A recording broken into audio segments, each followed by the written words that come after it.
Sa i përket moshës, po nisna për përvojave vendeve tjera dhe politikave që i zbatojnë vendet më të zhvilluara, kam fjalën për vendet evropiane, që janë shumë më të pasura se ne. Çdo shtet që ofron in vitro fertilizim për fondeve të shtetënore, kam fjalën që sponsoron shteti, ka kufizim të moshës.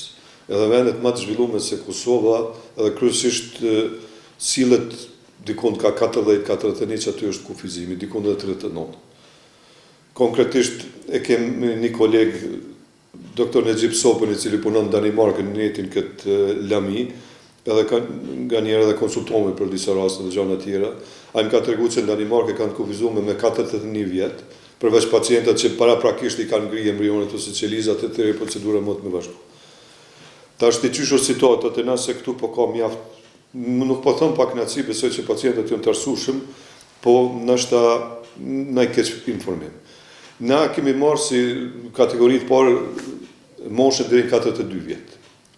Po edhe dhe këtë moshë mund më ndonë që pacienta nuk i plotëson kushtet nëse mungon diçka esenciale, për shembull nuk e ka mitrën ose nuk ka vezore, atëherë dihet që nuk mund të realizu procedurë.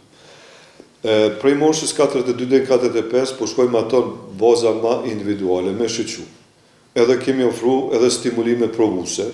Do të thotë i kemi marrë pacientët mjekim, i kemi stimulu, kemi këqyrë qysh po reagojnë vezoret, a ka gjasa me vazhdu procedura, edhe deri sa kemi po që ka gjasa, kemi që procedurën dhe në fund. Në ato raste kur nuk reagojnë vezoret, atyre është e kotë. Edhe duhet me pas parasysh që procedura është mjaft e shtrejtë, banat e shtrejta, kështu që nuk mojmë tash me shpërnda kështu në mënyrë pa kontrolume.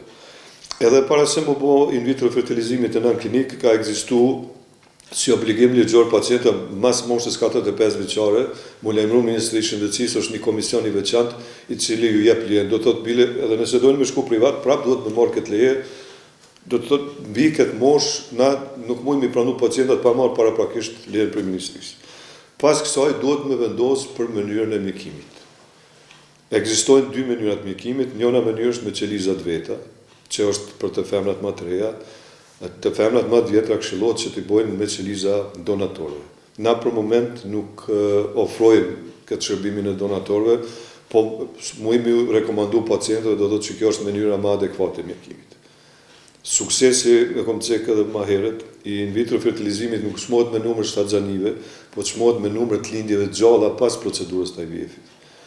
Në bazë përvojave botnore, vendeve më të zhvillume, është po që kur të mërim të mosha 44-45 vjetë, suksesi bjen në 1%. E kom fjallën për lindjet fëmijës gjallë.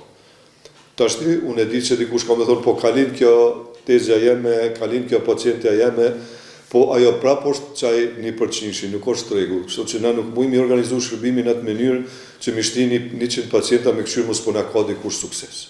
Në atë rast është ma racionale me bo me qeliza donatorëve.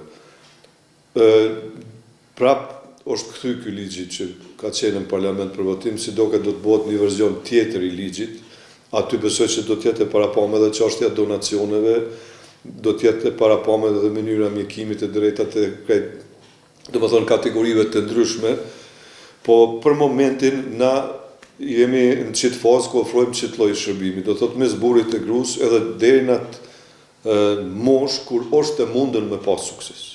Ato tjerat vinë më ato tjetë, tek e fundit na tek kemi fillu si repart punën, ja kemi nisë prej asaj çka është më kryesorja që të shërbimi ofru. Në të ardhmen do të ketë edhe pyetja, mujmë marrë me ngritë qelizat, mujmë po, nuk mujmë krejt mi realizu tash në fazën e parë. Që kjo është dëshmi që reparti si repart është funksional, që kemi sukses, pacientat mujmë marrë lirshëm, mos mu frigu që kanë me pas në një komplikim, atë që upin kohën kotë se nuk mujmë me pas sukses. Kështu që për këtë fazë jemi krejtë në rregull, edhe jemi në pritjet pacientave, kemi kapacitetet mjaftueshme, për momentin nuk ka listat pritjes. Tash nëse rritet shumë interesimi, nuk mujmë me garantu që s'ka me pas listat pritjes, po për këtë fazë nuk ka pas. Pacientët i kemi shti mjekim me njerë, varësisht për asaj që i kanë pas ciklin menstrual.